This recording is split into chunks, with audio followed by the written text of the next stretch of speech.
الذي نزل الناس وبينات من الهدى والفرقان الحمد لله القائل واعتصموا بحبل الله جميعا ولا تفرقوا أشهد أن لا إله إلا الله وأشهد أن محمدا عبده ورسوله لا نبي بعد.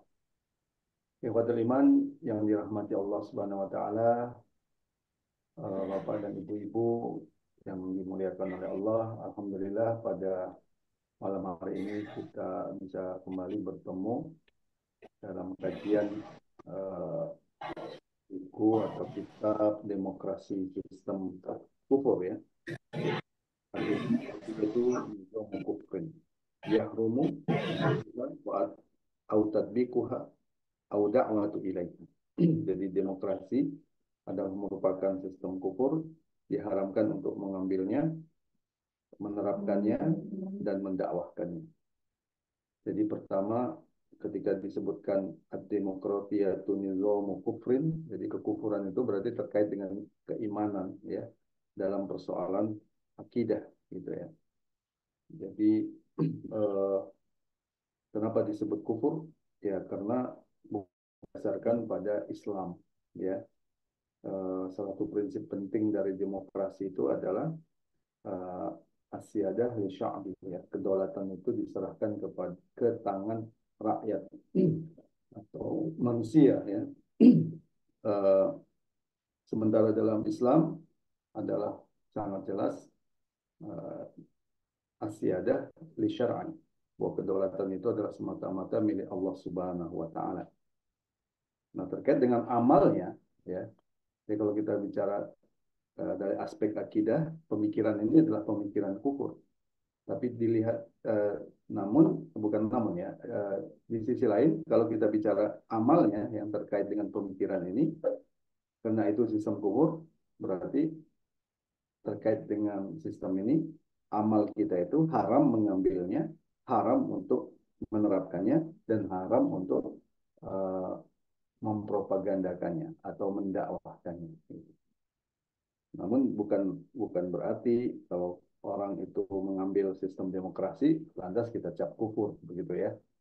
Nah, ini terkait dengan amalnya itu ya haram hukumnya gitu. Adapun kekufuran itu nanti tergantung i'tiqadnya, keimanannya. Kalau dia sampai pada tingkat meyakininya itu sampai tingkat keimanan gitu ya. Bahkan menggeser ya kedaulatan di tangan Allah Subhanahu wa taala, ya berarti nanti akan muncul masalah keimanan gitu. Nah, ini penting. Demikian juga secara umum ya, dalam halaman 13 ya itu sudah disarikan sebenarnya di mana masalah-masalah utama dari sistem ini ya. Pertama, bahwa sistem ini adalah sistem yang berasal dari akal manusia ya. Inna demokratiyata ya min wada'i uqulil bashar. Ya, dia itu muncul dari pemikiran manusia. Jadi tidak ada hubungannya dengan pemikiran Islam. Ya. Apa yang disebut dengan pemikiran Islam itu adalah pemikiran yang terpancar dari akidah Islam. Ya, sementara demokrasi ini bukan terpancar dari akidah Islam, tapi berasal dari akal manusia. Walisat minallahi. Bahkan di sini disebutkan wahiyya la tastanidu ila wahyi samai, dan dia tidak terkait dengan wahyu Allah ya, wahyu dari langit sama sekali.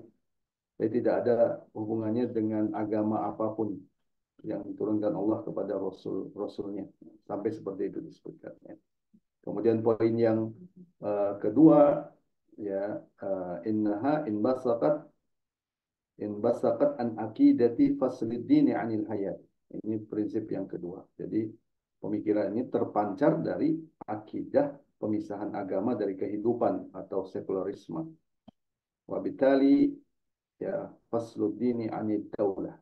Yang itu nanti konsekuensinya itu adalah pemisahan agama dari negara. Itu merupakan prinsip penting dalam sistem demokrasi. Kemudian yang ketiga dijelaskan, ini kita review sedikit, Innaha qamat ala asasi fikratain. Jadi sistem demokrasi ini tegak atas dua pemikiran mendasar. Yang pertama asyadatu li sya'bi, kedaulatan itu ada di tangan rakyat. Yang kedua adalah wa sya'bu masdarus sultati, ya. Jadi rakyat itu menjadi sumber kedaulatan, ya. Nah, berbeda dengan Islam. Kalau dalam Islam itu uh, asyadah li syar'i, sementara as-sultan lil ummah, gitu ya. Jadi dibedakan antara kedaulatan dengan kekuasaan. Jadi kalau kita bicara kedaulatan itu bicara tentang sumber hukum. Jadi kenapa dikatakan asyadah li syar'i itu karena sumber hukum dalam Islam itu adalah syariat Islam, ya. Kemudian yang keempat juga disebutkan bahwa pemerintahan yang dibangun dalam sistem demokrasi dan ini menjadi utama dari demokrasi itu adalah pemerintahan atas dasar prinsip mayoritas, ya, di mana ketetapan itu didasarkan kepada suara terbanyak. Bagaimana dengan adanya musyawarah? Ya, musyawarah ya itu bisa saja dilakukan, tapi ketika musyawarah tidak mencapai titik temu, ya ujung pengambilan keputusan itu nanti tetap didasarkan kepada suara terbanyak. Nah, kemudian poin yang kelima,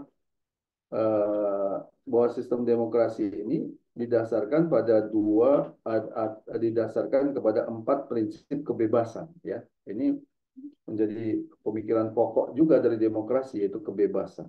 Jadi, pertama adalah hurriyatul aqidati, kebebasan beragama atau freedom of religion, kemudian hurriyatul ra'yi, kebebasan berpendapat, kemudian hurriyatul tamaluk, kebebasan kepemilikan, yang ini nanti akan melahirkan sistem kapitalisme dalam ekonomi, yang kemudian al-hurriyatul syakhsiyah, kebebasan individu atau personal freedom, ya, yang dia akan memunculkan kebebasan bertingkah laku. Itu poin-poin penting dari sistem demokrasi. Karena itu kemarin kita sudah membahas tentang di mana, ya, ke apa kerusakan dari sistem demokrasi itu secara fakta, ya. Ya, secara fakta dijelaskan bahwa sistem demokrasi ini adalah sistem yang sebenarnya tidak benar dibangun atas sistem ini dibangun atas dasar mitos, ya. Atas mitos artinya kalau istilah dalam buku ini disebutkan ia fikratun khayaliyah, gitu ya. Jadi ini adalah sebenarnya pikiran yang menghayal, ya. Yang pada prinsipnya tidak pernah diterapkan secara benar-benar, ya, bahkan oleh negara-negara yang mengusung demokrasi sekalipun, ya. Makanya disebut dengan fikratun khayaliyah, mitos. Kita sudah bahas, ya, beberapa mitos-mitos yang menjadi kebohongan demokrasi. Pertama, mitos kedaulatan di tangan rakyat, itu yang pertama, ya. Kita lihat itu hanya kebohongan saja.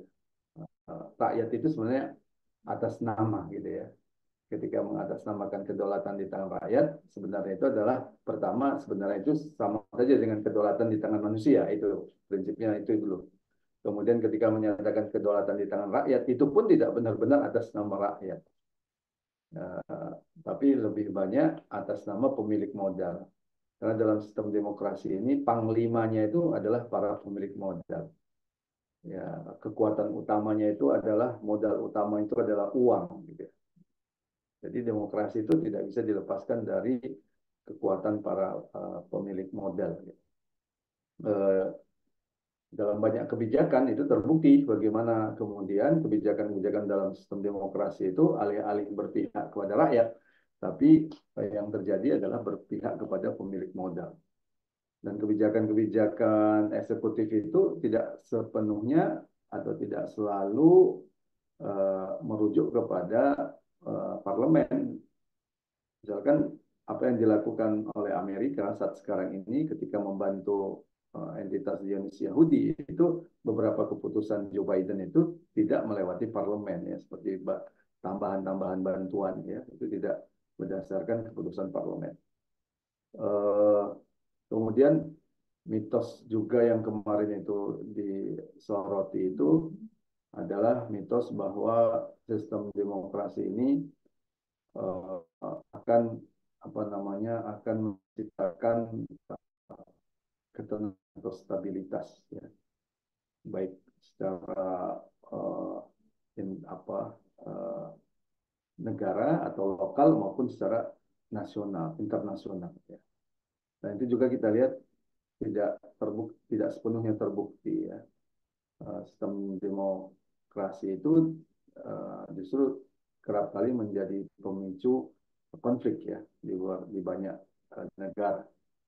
Seperti pemisahan Timor Timor kalau kita lihat itu tidak bisa dipisahkan dari sistem demokrasi kita anut ya ketika Timor Timor atas nama apa kebebasan berpendapat ya, kebebasan untuk nasib sendiri, kemudian memisahkan diri dari Indonesia. Ya, itu kan prinsip utama dari demokrasi.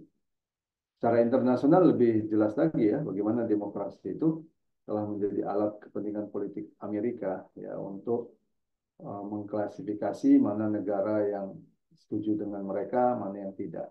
Itu didasarkan kepada penerimaan terhadap demokrasi. Kemudian itu juga menjadi alat untuk mengklasifikasi mana negara yang akan diserang, mana yang tidak. Nah, Irak, demikian juga Afghanistan atas nama menegakkan demokrasi diserang, gitu kan, oleh Amerika Serikat. Nah itu yang kemudian menimbulkan konflik internasional yang tidak selesai ya hingga saat sekarang ini. Demikian juga kalau kita lihat kenapa Amerika itu demikian berupaya untuk mempertahankan Israel dan entitas penjajah Yahudi. Itu alasan yang sering dibangun itu bahwa entitas penjajah Yahudi ini adalah negara demokratis yang paling demokrasi di Timur Tengah, gitu ya. Karena itu harus dipertahankan oleh Barat. Itu yang dia sangat bertentangan dalam realitanya ya. Tapi propagandanya begitu. Ya, uh, apa uh, Israel itu adalah negara demokratis yang mengusung nilai-nilai Barat, karena itu harus dipertahankan. Gitu. Kemudian juga kemarin kita soroti uh, sampai itu ya kemarin mitosnya ya. Sekarang kita masuk ke mitos yang berikutnya. Kita masih membahas tentang mitosnya ya. Yang berikutnya ini adalah sebentar,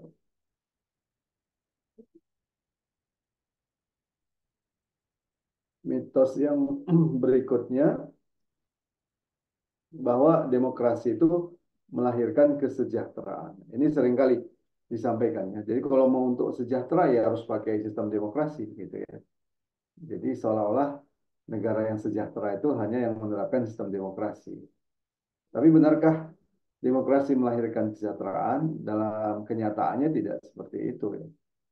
Kalau kita lihat potret kesejahteraan dunia, 800 juta orang terancam akibat kelangkaan pangan, pembangunan gagal di 55 negara, ya.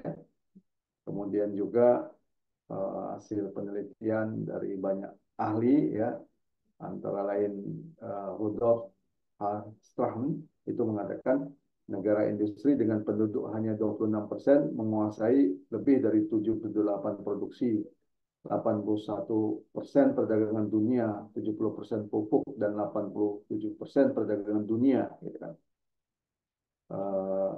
Sedangkan 74% penduduk dunia di Asia, Afrika, dan Amerika Latin hanya menikmati sisanya. Ini menggambarkan potret kesenjangan ya dalam sistem kapitalisme.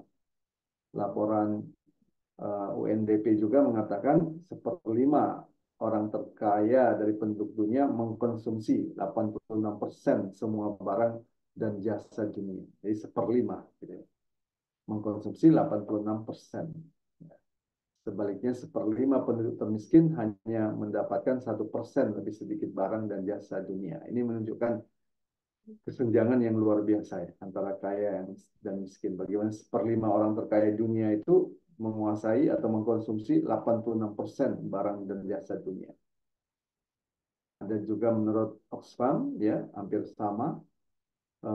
Hasil penemuannya itu pada tahun 2022 mengatakan terkait dengan kekayaan ekstrim, 1% teratas dari populasi dunia memiliki lebih dari setengah dari total kekayaan global, yaitu negara-negara barat tentunya. Jadi 1% itu, tapi menguasai setengah dari total kekayaan global. Sementara itu 50% terbawahnya hanya memiliki sekitar 1% dari kekayaan global.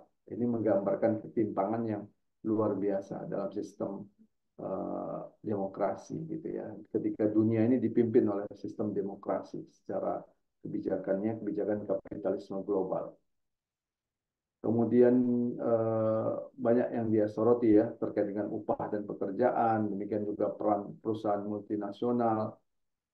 Ini juga disoroti ya bahwa peran perusahaan multinasional dalam beberapa memiliki kekayaan dan pengaruh yang sangat besar, sementara pekerja seringkali berada dalam kondisi kerja yang buruk dan menerima upah yang rendah. Apa yang terjadi di Indonesia itu ledakan smelter di Sulawesi itu mencerminkan hal itu ya. Nah, jadi banyak pabrik-pabrik yang itu lebih mementingkan keuntungan dibandingkan keselamatan pekerjanya sendiri. Kemudian senjangan menurut IMF juga hampir sama, yaitu menggambarkan senjangan. Nah, karena itu kalau kita lihat sesungguhnya muncul ya perlawanan dari jantung kapitalisme sendiri. Ada gerakan yang dengan gagasan-gagasan ya, capitalism is not working ya. Kemudian kita adalah 99%. Ya, kemudian kapitalisme itu dipelesetkan itu ya 1% dari 1% oleh 1% untuk 1%. Itulah kapitalisme. Ini mempelesetkan ya prinsip demokrasi ya, dari rakyat untuk rakyat, dari rakyat oleh rakyat untuk rakyat. Itu kan demokrasi sering disebutkan seperti itu. Ada protes yang sekarang ini terus berjalan di Amerika dan negara-negara barat lainnya yang menyoroti sebaliknya ya. Kapitalisme itu adalah ya dari 1% oleh 1% untuk 1%. Itu menggambarkan perlawanan dari jantung kapitalisme. Sampai ada gerakan Occupy Wall Street gitu ya, itu menyebar beberapa waktu yang lalu. Demikian juga kalau kita lihat ya, gambaran ini sebenarnya disampaikan juga oleh pemikir-pemikir Amerika ya, seperti Morris Berman ya, untuk menggambarkan ya dalam The Dark Ages America. Dia tulis suatu buku abad kegelapan, masa kegelapan Eropa ya, bahkan Amerika, bahkan dia sebutkan the final phase of empire. Jadi fase terakhir dari Imperium Amerika. Ya, dia menarik, Morris Berman ini menyebutkan bahwa Imperium Amerika segera akan rubuh. Dia menggambarkan bagaimana Amerika itu sebagai sebuah kultur dan emosional ya, dan perasaan yang rusak oleh peperangan ya. Peperangan yang menderita kematian spiritual. Nah, sisi lain dengan intensif mengekspor nilai-nilai palsunya ke seluruh dunia dengan menggunakan senjata. Jadi mereka sendiri telah merusak dunia dengan peperangan. Di masyarakat mereka sendiri kultur peperangan atau yang kemudian tercermin dari kultur kekerasan itu demikian kuat ya di masyarakat Amerika. Maka tidak mengherankan kalau kita lihat di masyarakat Amerika itu banyak penembakan massal. Itu sebenarnya cerminan dari kultur peperangan ya, yang dilegalkan oleh negara. Gitu. Jadi banyak veteran-veteran perang dari Afghanistan, dari Irak, ketika pulang ke Amerika, ya mereka mengalami goncangan kejiwaan, ya, kemudian menjadi pelaku-pelaku pembunuhan, gitu ya. Ini mencerminkan itu. Jadi penembakan massal di Amerika yang berulang, gitu ya. Itu sebenarnya cerminan dari kultur kekerasan, karena negara ini adalah negara yang dibangun atas dasar peperangan dan melegitimasi peperangan sebagai suatu eh, yang mulia gitu ya. Pembunuhan, pembantaian seperti yang dilakukan oleh entitas penjajah Yahudi itu didukung habis-habisan. Jadi seolah-olah sebagai suatu hal yang mulia. Gitu. Bagaimana mereka membunuh anak-anak, membunuh wanita-wanita, bahkan melanggar prinsip-prinsip penting mereka sendiri, hak asasi manusia, prinsip-prinsip humaniter gitu ya. Dalam peperangan itu kan ada prinsip-prinsip itu. Tidak boleh eh, menyerang rumah sakit, tidak boleh menyerang sekolah-sekolah, tapi itu semua mereka langgar sendiri gitu ya. Nah, itu menunjukkan bahwa uh, ini adalah uh, apa namanya imperium yang sedang menjelang ajalnya. Uh, dan kemudian dia menyebutkan Amerika ini mengekspor nilai-nilai palsunya ke seluruh dunia dengan senjata. Itulah yang terjadi. Ya, atas nama penyebaran demokrasi, mereka mencaplok Afghanistan, mereka menyerang Irak, ya, kemudian uh, banyak negara ya, Libya dan sebagainya. Gitu. Nah, uh, kemudian mitos berikutnya, ya ini tidak dibahas di dalam buku ini ya, tapi saya melihat ini penting juga kita sampaikan ya, untuk menggambarkan bahwa pemikiran demokrasi ini sebenarnya pemikiran khayaliyah, ya, pemikiran yang menghayal gitu ya. Mereka mengatakan kerap kali bahwa demokrasi itu syarat bagi kemajuan peradaban. Jadi kalau mau beradab ya harus pakai demokrasi. Itu sering mereka sebutkan gitu ya. Bagaimana pidato Bush ya ketika menyoroti tentang Timur Tengah. Apa yang dia katakan, tanpa demokrasi Timur Tengah akan menjadi stagnan, jumut gitu. Jadi seakan-akan kemajuan itu ditentukan apakah negara itu menganut sistem demokrasi atau tidak. Nah, argumentasi ini tentu perlu kita kritisi ya. Eh, apakah benar ya demokrasi yang mengklaim menjamin kebebasan ya itu akan eh, menjadi syarat bagi kemajuan peradaban. Nah, bagaimana alur logika mereka tentang hal ini? Tentang eh, tentang bahwa demokrasi itu syarat kemajuan. Mereka mengatakan demokrasi itu menjamin kebebasan. Sementara kebebasan itu adalah syarat kemajuan gitu. Itu argumentasi yang kerap mereka katakan. Jadi demokrasi menjamin kebebasan seperti yang saya katakan tadi ya sebelumnya ya, termasuk dalam buku ini yang menyoroti 4 kebebasan itu. Sementara kebebasan itu adalah syarat bagi kemajuan.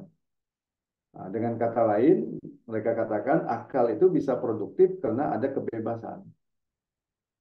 Nah, baik itu kebebasan berpikir maupun kebebasan berpendapat, ya, dan ini hanya ada dalam sistem demokrasi.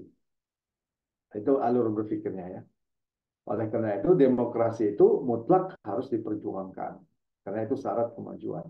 Nah, ini perlu kita soroti ya, perlu kita kritisi. Apakah hanya dengan kebebasan itu akan diperoleh kemajuan intelektual? Jawabannya tidak, gitu ya. Rusia kalau kita lihat pada masa kejayaan komunisme itu juga mencapai kemajuan di bidang sains dan teknologi atau Soviet ya pada waktu itu. Dan itu bukan bukan basis ideologinya bukan kapitalisme liberal, tapi basis ideologinya adalah komunisme. Tapi teknologi Soviet pada masanya itu ya, masa kebangkitan Soviet itu teknologi yang eh, apa namanya cukup tinggi ya di dunia pada waktu itu. Karena itu Soviet menjadi salah satu negara adidaya kan begitu, termasuk menguasai teknologi ruang angkasa. Nah, padahal komunisme sering diklaim memberangus kebebasan begitu kan? Nah, itu kan menunjukkan bahwa untuk kemajuan itu, apalagi kemajuan sains dan teknologi itu bukan mensyaratkan kebebasan. Ya. Cina itu kan secara politik juga mengekang ya, karena Cina itu secara politik masih mengadopsi ideologi komunisme. Tapi secara sains dan teknologi mereka itu mengalami kemajuan ya, yang cukup tinggi ya teknologi Cina itu kan. Nah demikian juga Islam ya. Islam itu pernah mengalami kejayaan baik secara sakofa Islam ataupun uh, apa namanya keilmuan ya, sains dan teknologi. Di era kegemilangan kekhilafahan Islam kan gitu. Dan itu kemajuan dalam Islam itu bukan didasarkan pada prinsip kebebasan gitu. Ya, tapi berdasarkan prinsip akidah Islam. Nah, ini sebenarnya secara fakta sudah cukup ya membantah argumentasi bahwa untuk mendapatkan kemajuan ya harus berdasarkan demokrasi. Ini kan sering diusung oleh para apa namanya para penikmat demokrasi gitu ya, para apa namanya propagandis demokrasi. Jadi demokrasi itu mau nggak mau harus kita pegang. Kalau nggak kita jumut, nggak akan ada kebebasan berpikir. Tapi fakta kebangkitan Soviet, walaupun kemudian runtuh gitu ya, demikian juga kebangkitan Islam ya dengan sains dan teknologinya di era keemasan kekhilafahan itu tidak didasarkan pada prinsip kebebasan Barat. Gitu. Nah, itu sudah menunjukkan itu. Ya, secara fakta itu tidak benar. Ya. Eh, Bandingkan dengan kejayaan Islam, ya, yang bukan berdasarkan demokrasi, betapa banyak karya intelektual yang dihasilkan oleh pemikir Islam pada waktu itu. Jutaan karya intelektual dihasilkan oleh para ulama-ulama besar, ya. Nah, baik itu terkait dengan keagamaan ataupun penemuan-penemuan di bidang sains dan teknologi. Ini sebagai gambaran. Nah, bisa kita bandingkan dengan kondisi umat Islam sekarang yang justru mengadopsi demokrasi. Bagaimana intelektualitasnya, kan? Justru sebaliknya ya mengalami kemunduran, gitu kan? Padahal sudah mengadopsi demokrasi. Beberapa negara itu sudah mengadopsi demokrasi, tapi tidak otomatis terjadi kebangkitan sains dan teknologi kan gitu. Nah, ini menunjukkan bahwa tidak benar bahwa demokrasi itu menjadi syarat bagi kemajuan. Gitu. Uh, Bahkan kalau kita bandingkan ya, uh, sebutlah pemikir-pemikir liberal atau yang sering disebut dengan masuk kategori dengan pemikiran uh, sering disebut sebagai jaringan Islam liberal gitu, yang sering mengkritisi syariat Islam. Coba tanya berapa produk-produk tafsir yang mereka hasilkan gitu, dibandingkan dengan ulama-ulama yang mereka kritik. Itu jauh sekali. Mereka itu kan sebatas mengkritik yang sudah ada, tapi mereka itu tidak produktif untuk membuat suatu gagasan yang baru kan gitu. Ya, gagasan-gagasan mereka itu justru mengadopsi gagasan-gagasan kritik-kritik terhadap Islam yang muncul di Barat gitu. Itu semua akarnya itu kan kritik Islam itu ada di Barat yang itu kemudian mereka adopsi. Jadi itu bukan gagasan mereka. Ya. Apalagi dibandingkan karya-karya intelektual mereka itu jauh begitu ya. Nah, itu menunjukkan ya bahwa kebebasan. Padahal mereka ada dalam apa mereka itu adalah orang yang mengusung kebebasan berpikir gitu kan. Tapi kan nggak otomatis juga kemudian terjadi kemajuan. Lantas bagaimana dengan Islam misalkan? Ya, kita bisa lihat misalnya imam ulama-ulama hadis sebagai Imam Bukhari misalkan ya hafal 100 ribu hadis sahih, 200 ribu hadis yang tidak sahih gitu ya. Dan itu hafal bukan hanya apa lafadznya ya, matanya, tapi juga hafal sampai perawinya kan gitu. Periwayat itu hafal dari mana dari mana dari mana. Bahkan kualitas perawinya juga hafal gitu ya. Itu kan luar luar biasa itu kan. Ya, contoh lain misalkan eh, apa ulama Imam Asyuti ya itu menghasilkan lebih dari 300 judul buku itu tebal-tebal ya dalam berbagai bidang ada hadis fikih bahasa Arab dan sebagainya. Demikian juga ulama-ulama yang lainnya ya. Ya, bandingkan dengan sekarang gitu ya.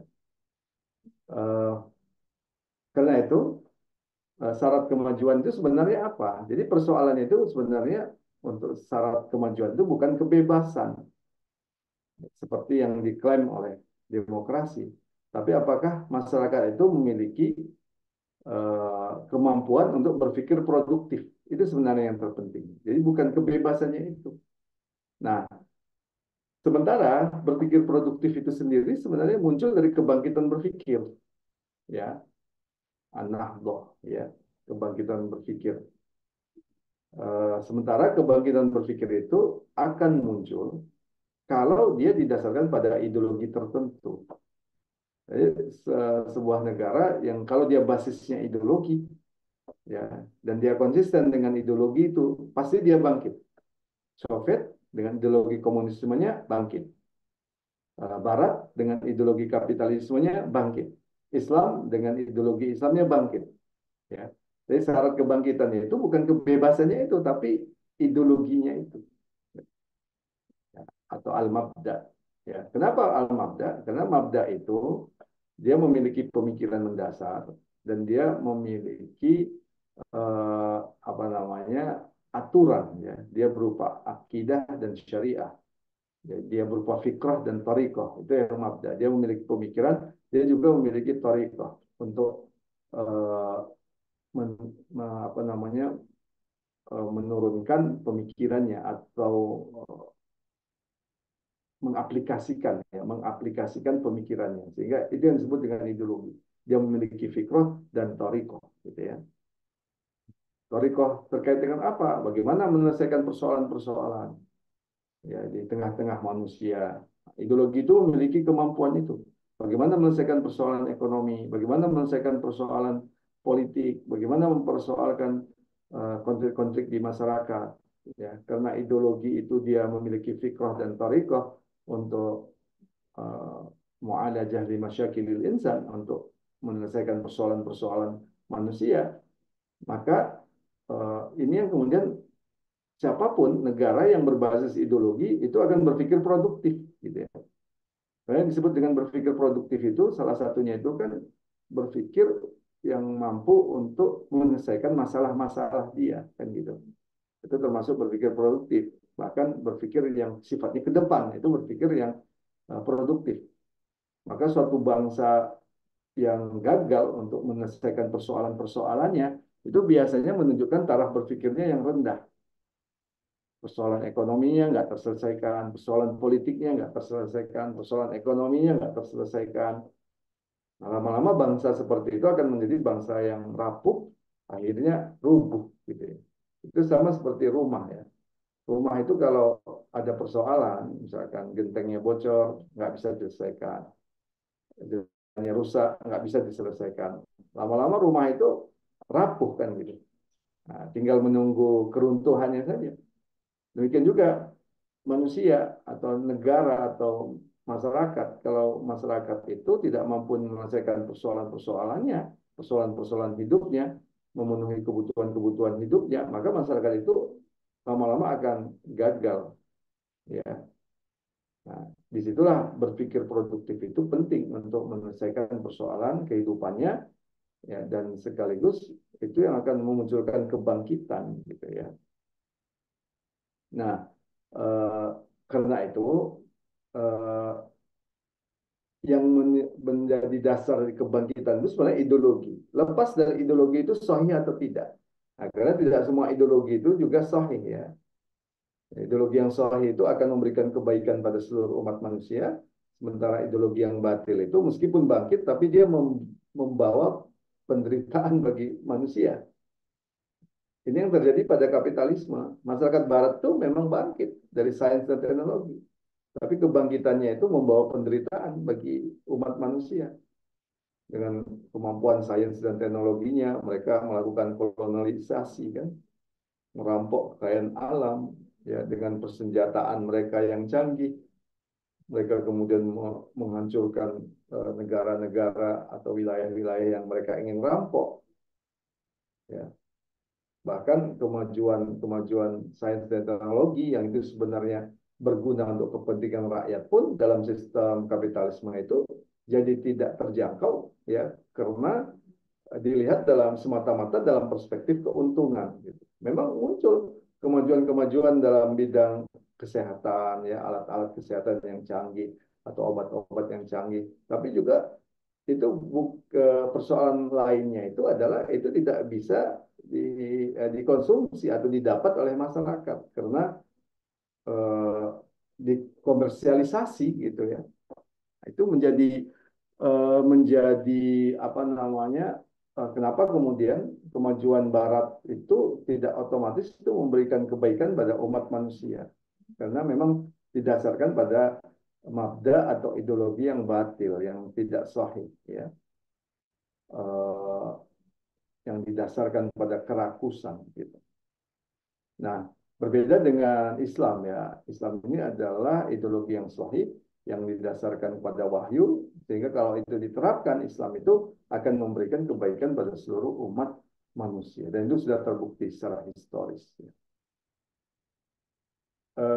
Kenapa? Karena karakter dasar ideologi itu sebenarnya ingin memecahkan persoalan manusia secara menyeluruh sekaligus mempertahankan dan menyebarkan ideologinya. Nah, itu tentu membutuhkan pemikiran yang produktif. Jadi negara manapun yang punya keinginan untuk menjadi pemimpin dunia, dia pasti eh, berpikir produktif. Ya Amerika, negara-negara Barat untuk bisa menguasai sumber daya alam negara lain, mereka itu kan harus menguasai eh, negara lain kan. Nah untuk bisa menguasai negara lain, eh, syarat pertama ya militer mereka harus kuat. Maka mereka berpikir produktif untuk menghasilkan sains dan teknologi, terutama di bidang militer ya, supaya untuk bisa menaklukkan wilayah-wilayah lain. Nah, itu kemudian keinginan untuk menguasai dunia itu mendorong untuk memunculkan berpikir produktif tadi, keinginan untuk menghasilkan sains dan teknologi tadi. Dan ini juga yang terjadi di masa kejayaan Islam. Ya. Di dalam Islam itu kan ada kewajiban untuk menyebarkan Islam ke seluruh penjuru dunia. Dan itu menjadi politik luar negeri dari uh, Daulah Khilafah, ya, Nasrul Islam ilal alam. Nah, keinginan untuk menyebarluaskan Islam ke seluruh penjuru dunia, itu kan artinya mau tidak mau mutlak harus menguasai sains dan teknologi kan gitu. Karena pasti akan berhadapan dengan negara-negara besar lain yang tidak menginginkan itu. Artinya akan muncul peperangan, memungkinkan muncul peperangan untuk bisa mengalahkan musuh atau bisa memaksa musuh berdamai itu kan dengan kekuatan eh, kekuatan militer salah satunya kan begitu. Bukan satu-satunya ya, dengan kekuatan militer. Nah, itu jadi negara manapun yang ingin memimpin dunia, maka itu akan memunculkan pikiran-pikiran yang produktif. Ya, karena ingin menguasai dunia. Sama seperti Islam, ya. Islam ingin prinsipnya itu bagaimana Islam ini menyebar luas ke seluruh penjuru dunia. Nah, di samping itu, dalam Islam juga ada kewajiban negara untuk mengurus rakyatnya dengan benar. Nah, untuk bisa mengurus rakyatnya dengan benar, di samping ada pengaturan hukum, sistem, ya tentu dibutuhkan kemajuan sains dan teknologi, kan begitu. Untuk pelayanan kesehatan, obat-obatan, peralatan yang canggih, itu kan membutuhkan penemuan-penemuan sains dan teknologi. Maka di era kejayaan Islam itu, keinginan untuk tanggung jawab ya dan sikap amanah untuk mengurus rakyat dengan benar ya itu kemudian memunculkan semangat yang luar biasa untuk kemudian menghasilkan mudah pengaturan urusan-urusan rakyat. Muncullah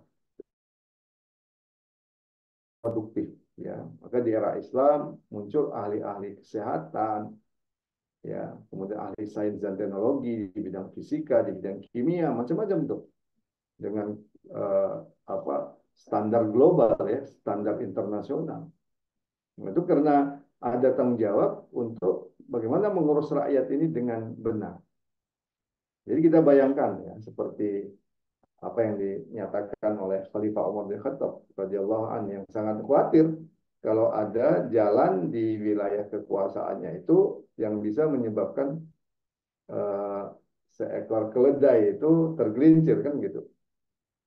Nah, kira-kira kalau cara berpikir pemimpin seperti itu, apa yang kira-kira dia lakukan? Ya, maka kan berpikirnya itu pertama berpikir ideologisnya, ya. Dia ada wujud keimanan pada Allah, amanah. Nah, dari berpikir ideologis itu kemudian muncul dalam tahap kebijakan, ya, kebijakan negara. Maka ada kebijakan negara yang memastikan pelayanan rakyat itu harus baik, nah, termasuk transportasi. Nah, itu kebijakan eh, pelayanan rakyat pada level kebijakan negara.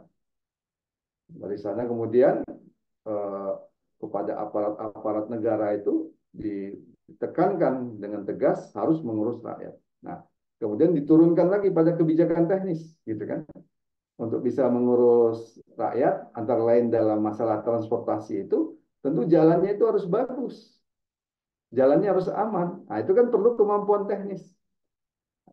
Kemampuan teknis inilah yang membutuhkan sains dan teknologi kan gitu, antara lain ya. Dalam kemampuan teknis bagaimana membuat jalan yang bagus sehingga keledai itu tidak tergelincir kan gitu. Nah, jadi kita bisa lihat ya level berpikirnya mulai dari ideologis, kebijakan, sampai masalah teknis.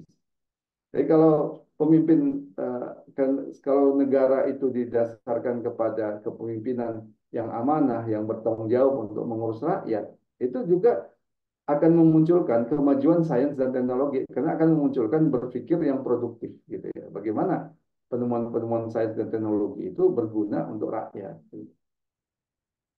Nah, demikian juga di bidang pendidikan itu juga akan meningkat gitu ya. Karena negara tahu persis gitu. Untuk bisa maju sebuah negara itu ya basisnya itu dia harus memiliki kemajuan berpikir ya. Karena yang disebut dengan an-nahdoh itu atau kebangkitan itu kan irtifa'ul fikr ya, kebangkitan berpikir. Nah, kalau kita bicara kebangkitan berpikir, fungsi pendidikan itu menjadi penting.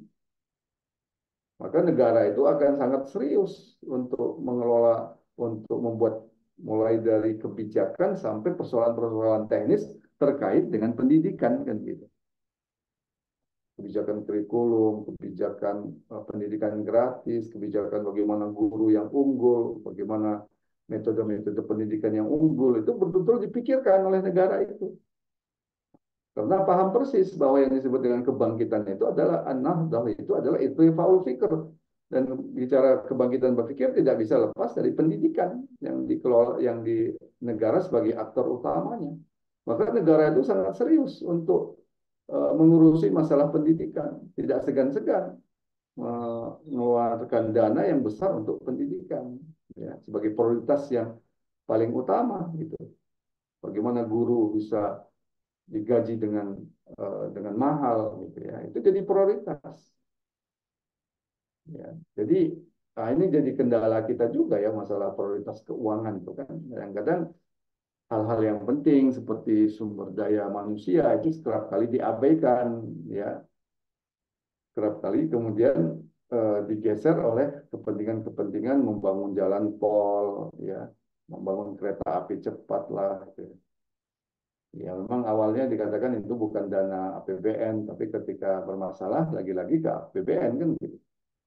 Kalau hutang lagi-lagi nanti negara juga yang dibebani kalau hutang luar negeri gitu kan. Nah, paling kan seharusnya eh, ya memang kita butuh kereta api cepat kalau bagus ya bagus ya. Bayangkan 45 menit dari Bandung ke Jakarta ya, itu bagus.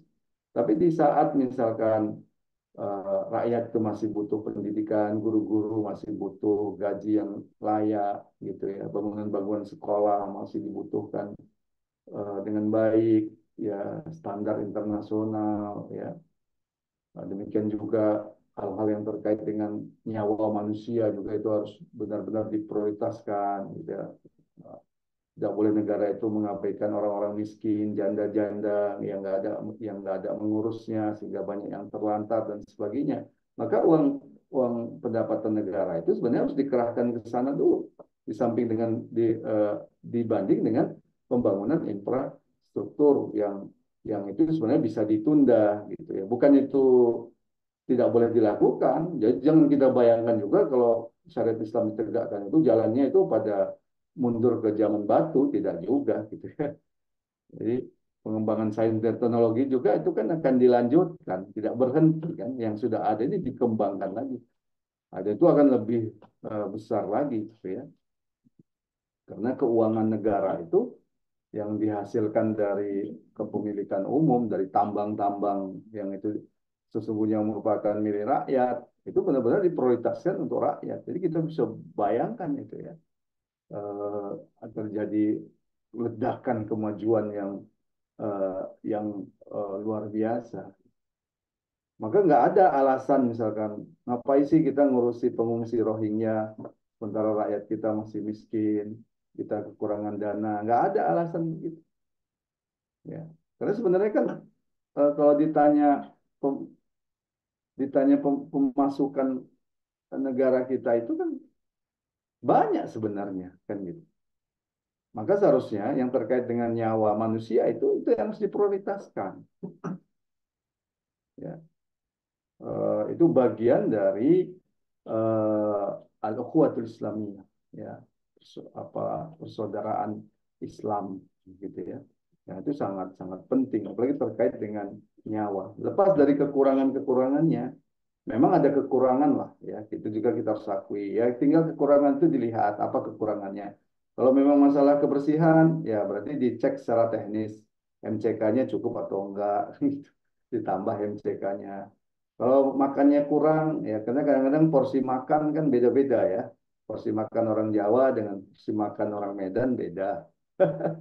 Gitu. Lauknya juga beda. Ya itu diperbaiki lah yang begitu-begitu. Tapi jangan dengan alasan-alasan begitu kemudian digeneralisir untuk menolak saudara kita Muslim Rohingya. Gitu kan.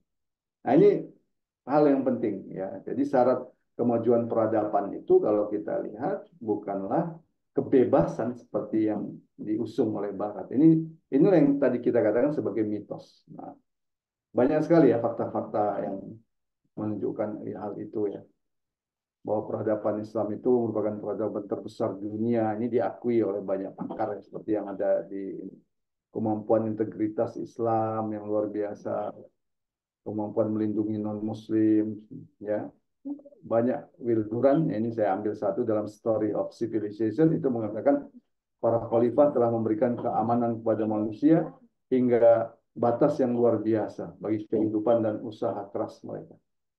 Para khalifah telah mempersiapkan berbagai kesempatan bagi siapapun yang memerlukannya dan meratakannya kesejahteraan selama berabad-abad. Ini pengakuan dari sejarawan Will Durant. Ya. Jadi itu beberapa fakta-fakta ya yang bisa kita ungkap ya. Nah, itu semua belum lagi kemajuan sains dan teknologi, era keemasan Islam, bagaimana gaji guru ya. Standar gaji guru pada masa pemerintahan Umar bin Khattab itu sekitar 15 dinar. Ya, kalau satu dinar 4,25 gram emas. Nah, ini itu masih hitungan lama ya, harga 1 gram emasnya masih lama ini. Kalau sekarang 1 gram emas sudah hampir 1 juta lebih ya, ini pasti lebih mahal lagi.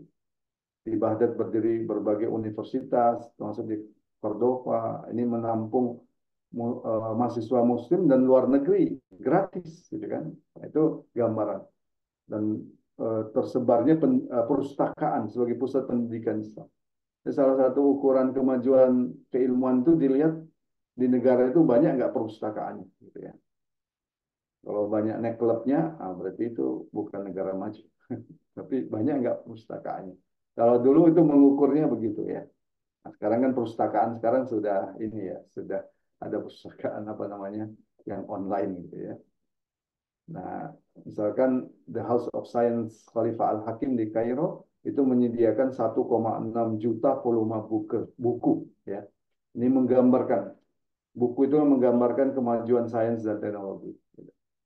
Pustakaan Umar Al-Wikidi itu 120 ekor unta bukunya itu. Ya.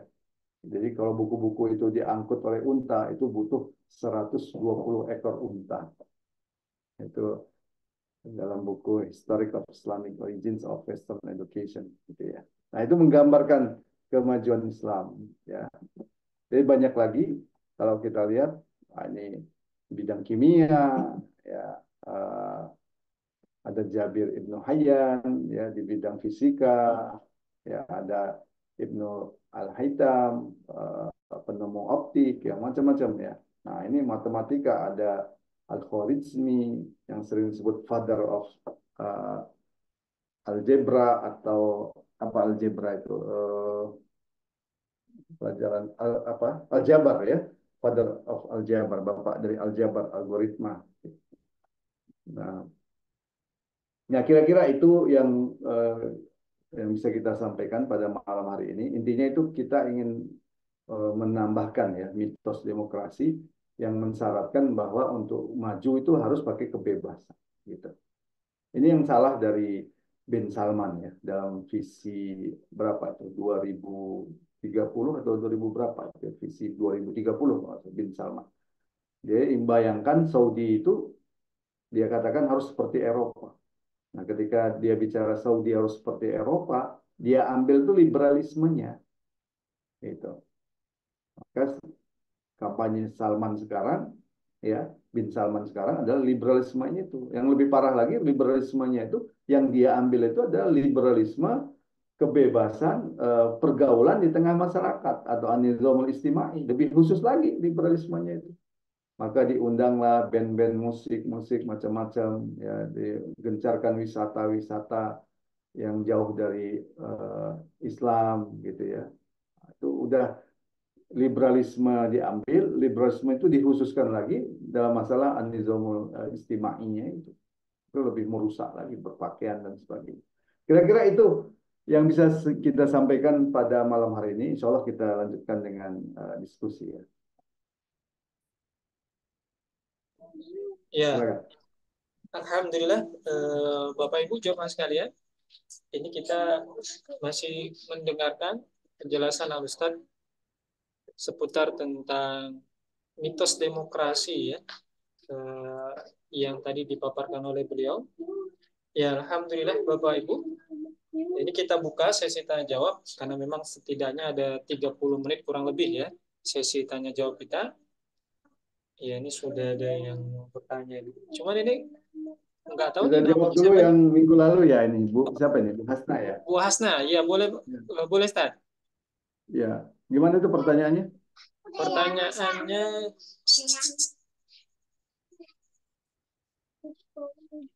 Bagaimana menjelaskan?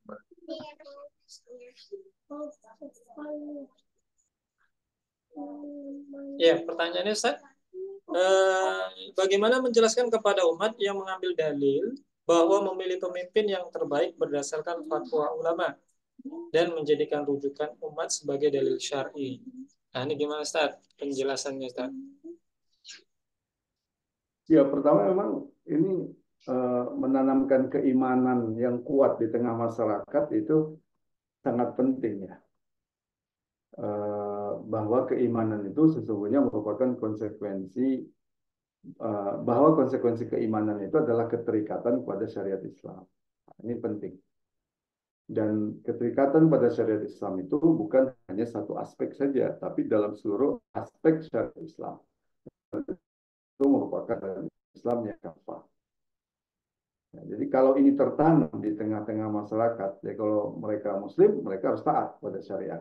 Kalau taat pada syariat, syariatnya harus total, bukan hanya mereka, bukan hanya masyarakat kita itu peduli misalkan dalam masalah ibadah mah, tapi juga peduli dalam masalah ini berdasarkan Islam atau tidak, peduli dalam pergaulan, domol istimai, apakah berdasarkan Islam atau tidak, peduli terhadap persoalan politik, apakah berdasarkan Islam atau tidak.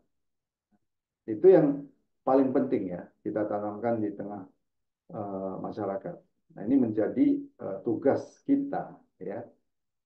Sederhananya itu bagaimana mengkaitkan keimanan itu dengan konsekuensi syariat Islam, bahwa syariat Islam itu mengatur seluruh aspek kehidupan termasuk dalam masalah politik. Nah, kalau ini clear ya, tertanam di tengah masyarakat, maka masyarakat akan bisa menilai berdasarkan kacamata Islam, segala sesuatu itu akan dinilai berdasarkan kacamata Islam. Nah, jadi calon-calon itu akan dipilih berdasarkan syariat Islam. Mengukurnya kan sederhana, apakah calon itu memperjuangkan syariat Islam atau tidak, itu saja. Kalau tidak memperjuangkan syariat Islam, bagaimana kemudian masyarakat diharuskan untuk memilihnya? Kadang-kadang kan jadi masyarakat yang dipaksa untuk memilih, padahal yang dipilih itu tidak memaksa diri mereka untuk layak dipilih oleh kaum muslimin kan begitu. Seharusnya kan yang dipilih itu juga memaksa diri mereka supaya layak dipilih berdasarkan syariat Islam. Nah, kalau memantaskan diri untuk dipilih berdasarkan pemimpin itu oleh umat, ya harus memperjuangkan syariat Islam untuk menerapkan syariat Islam. Maka kalau kita lihat kan tampak sekali ya dalam debat-debat di TV itu nyaris tidak ada pembicaraan terhadap syariat Islam. Bahkan tuh kelihatan itu sangat dihindari karena kalau syariat Islam langsung diserang seolah itu radikal, seolah itu intoleran dan sebagainya. Nah, seharusnya itu kan kesempatan menjelaskan bagaimana syariat Islam itu, bagaimana syariat Islam dalam pertahanan keamanan, bagaimana syariat Islam dalam politik luar negeri, bagaimana syariat Islam terkait dengan kebijakan keuangan, bagaimana syariat Islam terkait dengan pembangunan infrastruktur dan sebagainya. Itu yang nanti akan menimbulkan uh, dialog yang produktif gitu ya. Nah, kalau sekarang ini kan kena basis ideologinya hampir sama, kapitalisme, tidak ada kan dialog-dialog seperti itu. Akhirnya dialognya itu tidak substansial kan. Dialognya itu lebih kepada pribadi akhirnya, menyerang masalah-masalah pribadi gitu ya. Karena memang basis ideologinya sejatinya itu masih sama. Belum lagi ya harus kita akui lah gitu ya, di belakang para calon-calon ini kan eh, lepas dari kecenderungan umat mau kemana ya di belakangnya ini kan ada pemilik modal juga kan gitu. Nah, pemilik modal ini kan juga punya masalah hukum, masalah korupsi, masalah kerusakan lingkungan dan sebagainya. Sehingga isu-isu yang strategis itu kan akhirnya nggak dibahas karena pasti melibatkan uh, oligarki yang di belakangnya kan. Nggak ada yang membahas secara langsung korupsi itu seperti apa penanganannya. Ya karena masing-masing partai pendukungnya itu ya ada yang korupsi itu kan nanti diserang balik kan memangnya kami aja yang korupsi lu juga korupsi di belakang nah itu lebih ramai lagi gitu. Akhirnya perdebatan itu perdebatan yang kalau kita lihat lebih dari pribadi atau apa istilah politik gimmick ya politik gimmick goyang-goyang pokoknya gimana lah supaya anak-anak muda itu tertarik itu yang lebih. Nah, itu yang penting ya kalau menurut saya sehingga dari sana kemudian umat ini akan bisa merujuk kepada syariat Islam. Jadi keimanan itu memang perlu ditanamkan di tengah umat. Cuman bukan keimanan yang sifatnya eh, apa namanya terikat pada sebagian syariat Islam saja, tapi keimanan yang mewajibkan terikat pada seluruh syariat Islam. Saya kira itu ya. Ya, Alhamdulillah. Eh, Kami harap Bu Hasna tadi masih bergabung bisa hmm, mendengarkan tadi ya, menangkapi apa yang menjadi jawaban dari Alustad ya. Kita masuk ke pertanyaan langsung ini masih bergabung ini Ibu Faiz. Oke, Masih Ustadz. Monggo Bu, silakan. Oke, Jazakumullah khair. Assalamualaikum warahmatullahi wabarakatuh. Waalaikumsalam warahmatullahi wabarakatuh. Enggak, Ustadz. Tadi dari penjelasan Ustadz kan eh, dipaparkan gitu ya, Masya Allah, Alhamdulillah kita dapat banyak insight tentang eh, hal yang harus kita sampaikan ke umat bahwa klaim-klaim demokrasi itu ya tidak benar dan harus bisa kita patahkan gitu ya. Ini Ustadz, yang mendasari semuanya itu kan tidak lebih tidak kurang itu karena Amerika itu sebagai adidaya hari ini yang mengusung demokrasi itu kan membuat indikator, Ustadz. Kan kerap kali begitu. Jadi eh, demokrasi apa indikator demokrasi gitu ya. Jadi kan kemudian negara-negara di dunia ini dieret gitu ya, digeret untuk mengikuti indeks-indeks itu gitu ya. Indikator-indikator itu angka-angka itu gitu untuk kemudian memenuhi indeks-indeks tersebut gitu. Terus kemudian misalkan lagi eh, apa Women Empowering Index gitu ya. Jadi untuk gender gitu. Hmm. Nah, ini kan eh, apa namanya ya hal-hal tersebut yang kemudian membuat para istilahnya apa ya, pemimpin di negara-negara di dunia ini kan mengajak semua elemen masyarakatnya berlomba-lomba untuk memenuhi indeks tersebut, gitu. Nah, ini menurut Ustadz apa dulu yang harus kita jelaskan ke umat? Apakah kemudian memang eh, Amerika dan langkahnya ini yang sebenarnya adalah tengah menjebak eh, apa namanya masyarakat dunia, atau kemudian kita menjelaskan saya dulu. Nggih, ngaten Ustaz kurang lebih. Jazakumullah khair. Assalamualaikum warahmatullahi wabarakatuh. Waalaikumsalam warahmatullahi wabarakatuh. Ya, kalau kita bicara tentang eh, bagaimana cara untuk melakukan perubahan yang mendasar ya atau inqilabiyah, maka kita perlu merujuk pada apa yang dilakukan oleh Rasulullah SAW. Ya. Jadi kalau kita lihat ini harus dijalankan secara simultan, tidak boleh hanya eh, satu aspek ya, tapi dari berbagai aspek. Yang pertama itu tentu adalah tazkiful ummah. Bagaimana eh, kita itu melakukan pembinaan ya di tengah-tengah umat, membangun kesadaran umat. Nah, apa yang paling mendasar dibangun dari kesadaran umat itu yaitu keterikatan pada akidah Islam, keterikatan pada syariat Islam. Ya, keyakinan bahwa Islam ini adalah ajaran agama yang paling benar, yang mampu menyelesaikan persoalan umat manusia.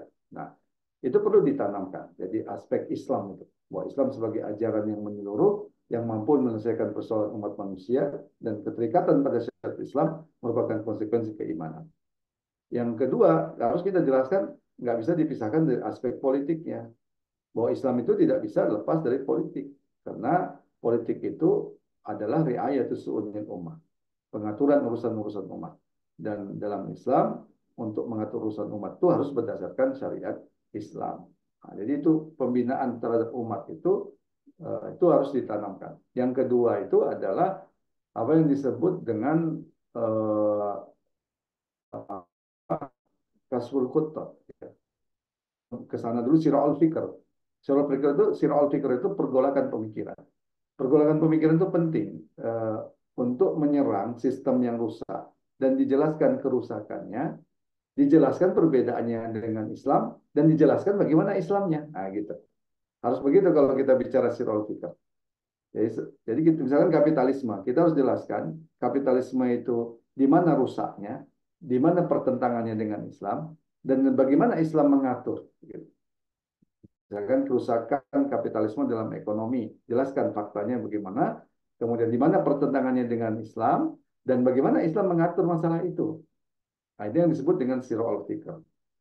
Karena kalau tanpa sir'ul fikr, misalkan kita hanya menyampaikan kewajiban terikat pada syariat Islam, misalkan ya. Sementara umat itu nggak tahu mana yang bertentangan dengan syariat Islam nih. Bertentangan nggak dengan syariat Islam? Demokrasi bertentangan nggak dengan syariat Islam? Human right bertentangan tidak dengan syariat Islam. Nah, disitulah sir'ul fikr.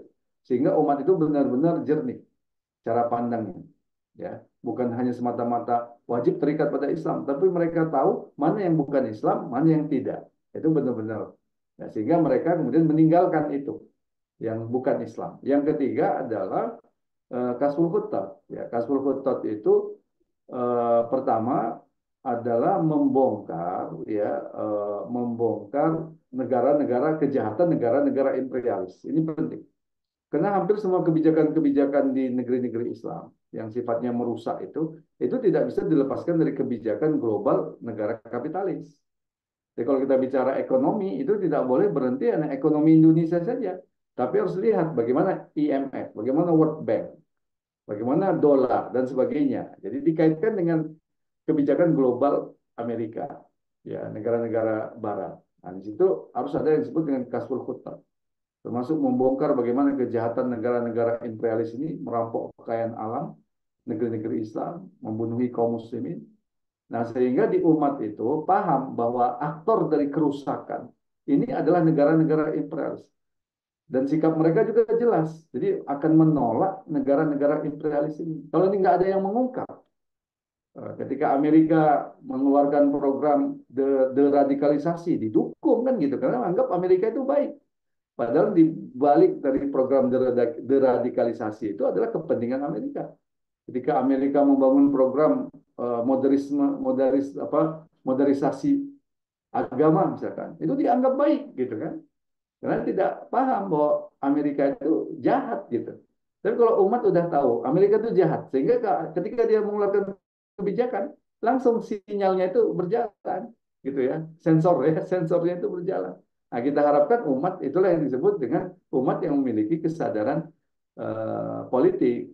Ya, ya bukan berarti kita nolak sains dan teknologi, bukan. Ini terkait dengan pemikiran, sakofa dan sebagainya, begitu ya. Nah, disitulah perlunya kasful khutot itu. Eh, yang kalau tidak, apa yang terjadi itu seperti perubahan Arab Spring ya, itu kan sebenarnya sudah mengarah kepada Islam. Tapi Amerika melakukan intervensi, menawarkan demokrasi yang berbalut Islam, gitu ya. Akhirnya terjebak lagi menerima demokrasi kan, meninggalkan Islamnya. Nah, ini tidak kita inginkan, gitu kan. Nah, jadi kasful khutat itu penting. Termasuk kasful khutat itu di samping membongkar kejahatan negara imperialis adalah membongkar pengkhianatan penguasa-penguasa negeri Islam. Karena mereka lah yang menjadi kaki tangan dan penjaga dari kebijakan penjajahan di negeri-negeri Islam. Jadi itu harus dibongkar. Bagaimana penguasa-penguasa Arab. Mereka lah yang sebenarnya penjaga paling dekat dari eksistensi penjajah Yahudi. Karena mereka lah yang sebenarnya paling dekat untuk bisa menaklukkan Yahudi, gitu kan. Entitas paling dekat kan itu. Misalkan eh, serangan Israel atau entitas penjajah Yahudi terhadap rakyat sipil itu akan berkurang 90% kalau pangkalan udaranya itu dibombardir. Ya, karena kebanyakan serangan entitas penjajah Yahudi itu kan dari pesawat tempur, dari helikopter, atau ada juga yang drone kan gitu. Kalau basis-basisnya itu dihancurkan, itu akan mengurangi eh, serangan itu. Walaupun bukan berarti langsung mengalahkan entitas penjajah Yahudi ya, tapi itu mengurangi mungkin 90%. Karena basis pangkalan udara Israel itu kan jelas di mananya itu. Itu kan tinggal mengirimkan pesawat tempur tuh dari Mesir, dari Turki yang jumlahnya ribuan itu kan dari Saudi. Kenapa mengirimkan pesawat tempur ke Yaman bisa? Ya, Saudi bisa itu tanpa tanpa harus izin PBB kan. Saudi mengirimkan pesawat tempurnya ke Yaman. Turki mengirimkan pesawat tempurnya membombardir wilayah perbatasan untuk menyerang Kurdi misalkan. Kenapa untuk membebaskan Palestina tidak bisa? Kan di sana. Jadi karena mereka itu memang didesain untuk menjaga entitas penjajah Yahudi ini. Nah, disitulah membongkar pengkhianatan penguasa-penguasa itu penting. Maka jejak rekor dari penguasa itu harus jelas bahwa ini sekolahnya di mana, linknya di mana, kebijakan pandangannya terhadap kapitalisme bagaimana, ya, pandangan dia terhadap kebijakan kapitalis bagaimana, itu harus disoroti. Nah, itu kan tidak sampai ke sana kan gitu. Ya. Eh, jadi ini harus dilakukan secara simultan. Jadi dengan gabungan Tazkiful Ummah, kemudian Sira'ul Fikr, Kasful Khutat, disitulah akan terjadi kesadaran masyarakat ya untuk melakukan perubahan yang mendasar. Nah, ditambah nanti dukungan dari Ahlun Nusrah dan gitu. Kira-kira itu yang harus kita lakukan gitu ya. Banyak ya, memang banyak tapi harus dilakukan. Ya, Ustaz, jazakallah khair. Ya, sedikit menambahkan ini Ustaz. Ini kan terkadang ada pertanyaan yang lebih praktis Ustaz. Konkretnya yang dilakukan itu bentuknya apa? Misalnya begini Ustaz, ada yang bertanya kalau memang tadi diskusi kita berkaitan dengan tadi perubahan Ustaz. Nah, Ustadz tadi coba menjelaskan bahwa perubahan ataupun barusan tadi tanggapan Ustadz, perubahan itu harus dilakukan yang sifatnya mendasar atau inkilabiah. Nah, teknisnya gimana gitu bilang? Karena persoalannya kan gini, di dalam sistem kapitalis, Ustadz bilang tadi juga panglimanya adalah para kapital, para pemilik modal. Cuma di satu sisi juga, apa yang harus kita dahulukan? Menggarap segmentasi pemilik modal tadi, atau simpul perubahan itu ada di tokoh umat. Karena kan ini seakan-akan terpisah ini, atau memang mereka pada satu alam yang sama? Kita juga mencari yang lebih praktis, Ustaz. Ini konkretnya gimana, Ustaz? Karena setidaknya, Ustaz, ada satu apa yang kita kaji hari ini mohon maaf, Ustaz, sebagai informasi tambahan, ini kita buat kajian ini setidaknya ini udah dilarang di YouTube, jadi nggak tayang lagi ini. Jadi artinya ada efek yang memang, apakah memang sebatas dalam simpul-simpul umat kah, atau pemilik modal kah, atau sebatas kajian-kajian begini saja yang kita lakukan misalnya. Karena kan butuh yang lebih konkret, Ustaz. Nah, mohon tanggapan ini, Ustaz. Ya, pertama kita perlu merumuskan ya, apa yang kita sebut dengan konkret. Konkretnya apa? Itu kan harus jelas juga yang kita maksudkan ya. Kalau saya bayangkan kan mungkin yang dimaksud konkret itu sederhananya, apakah yang kita lakukan itu sesuai dengan yang kita inginkan, kan gitu. Itu yang disebut konkret. Kita lapar. Konkretnya untuk menyelesaikan lapar kita apa? Ya cari warung kan gitu, makan. Nah, itu konkretnya. Nah, itu konkretnya kan begitu. Kalau saya bahasakan konkretnya itu kan begitu. Kemudian kita ingin sehat. Konkretnya supaya sehat itu gimana? Ya olahraga, gitu. Jadi konkretnya. Jadi konkret itu kalau saya lihat yang adalah bagaimana langkah kita itu sesuai dengan apa yang kita inginkan. Itu yang disebut dengan konkret gitu ya. Nah, karena itu konkret itu ya harus dilihat dari apa yang menjadi tujuan kita. Misalkan guru, kita ingin jelaskan ke murid itu adalah memahamkan dia bahwa 2 kali 2 itu sama dengan 4 gitu ya. Kita ingin memahamkan. Konkretnya gimana memahamkan itu? Yang ngajar ngomong gitu. Maka ini jangan dikonfrontasikan seolah-olah ngomong itu bukan amal gitu. Padahal kalau target kita itu untuk memahamkan anak 2 kali 2 adalah 4. Konkretnya itu ya diajari itu anak kan gitu. Ngajarin dengan apa? Ya ngomong kan gitu. Bicara. Justru kalau kita melakukan hal yang lain, misalkan anak kita harus paham 2 kali 2 sama dengan 4. Yang kita lakukan nyangkul di sawah. Ya nggak nyambung kan? Itu berarti tidak konkret. Kalau saya bayangkan begitu. Karena kan banyak mengatakan kajian-kajian begini nggak konkret. Nah gitu. Karena hanya bicara. Nah itu kan tergantung. Kalau guru juga kan bicara. Presenter di host-host itu juga bicara di TV-TV itu kan. Nah, itu juga amal ya. Bicara itu juga masuk amal kan gitu. Itu kalau dalam bahasa Arab itu kan masuk fiil semua itu. Masuk kata kerja kan.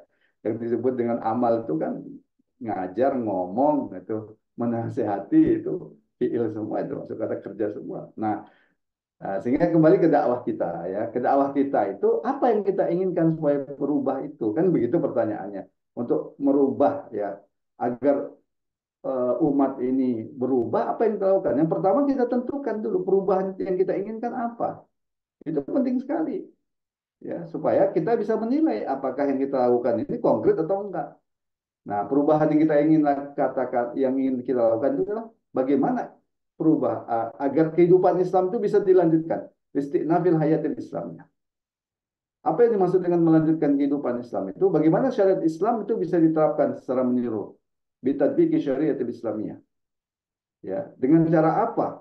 Biiqamatid daulatil khilafah. Nah, itu harus jelas dulu yang kita inginkan. Nah, untuk itu apa yang harus kita lakukan? Nah, untuk ke sana itu paling tidak ada 3 yang harus kita siapkan agar bisa terjadi ke arah sana. Pertama, menciptakan kader. Kedua, membangun opini di tengah masyarakat. Yang ketiga, mendapat dukungan dari ahlul quwah kan gitu. Nah, ini yang harus dilakukan. Nah, sehingga kalau kita bicara bagaimana agar ada kader dakwah. Untuk ada kader dakwah, ya harus ada pembinaan intensif. Kan gitu. Maka kader dakwah itu dibina secara intensif lewat halakoh-halakoh misalkan. Ya, maka itulah yang konkret gitu ya. Halakoh itu yang konkret gitu untuk mendapatkan kader dakwah. Karena kalau nggak ada halakoh atau pembinaan intensif, bagaimana kader dakwah itu bisa muncul? Ya, yang kedua, kalau kita bicara tentang pembinaan pembentukan opini umum di tengah umat. Konkretnya gimana? Ya dibangun opini umum. Bagaimana cara membangun opini umum? Ya lewat kajian ini. Ini kan bagian dari membangun opini umum.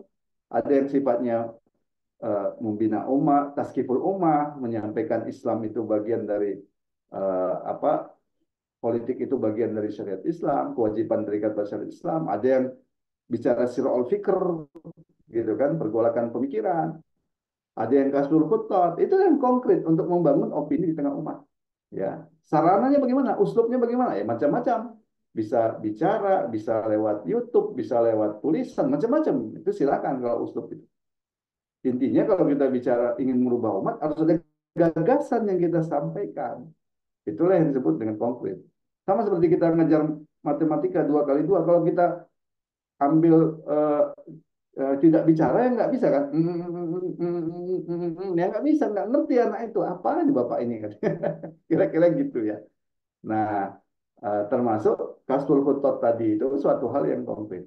Ya, yang ketiga tolabun nusrah. Ya, tolabun nusrah itu konkretnya apa? Ya harus mendakwahi sebagaimana Rasulullah mendakwahi ahlun nusrah, pemimpin-pemimpin Aus dan Khazraj kan gitu. Nah, itulah yang disebut dengan konkret. Jadi kalau ditanya seminar ini, kajian ini konkret nggak? Ya dari sisi untuk membangun opini ya konkret. Kan gitu. YouTube itu konkret nggak? Ya konkret itu. Sampai siapa calon-calon presiden juga pakai TikTok kan gitu. Coba lihat debat. Debat itu kan ngomong gitu. Bisa nggak kita bilang, itu nggak konkret? Gitu. Nggak bisa bilang itu ngomong doang ya. Malah mereka melakukan ngomong kan. Yang mereka ngomong itu kan untuk membangun pemikiran, merubah pemikiran orang. Nah, itulah yang konkret gitu ya.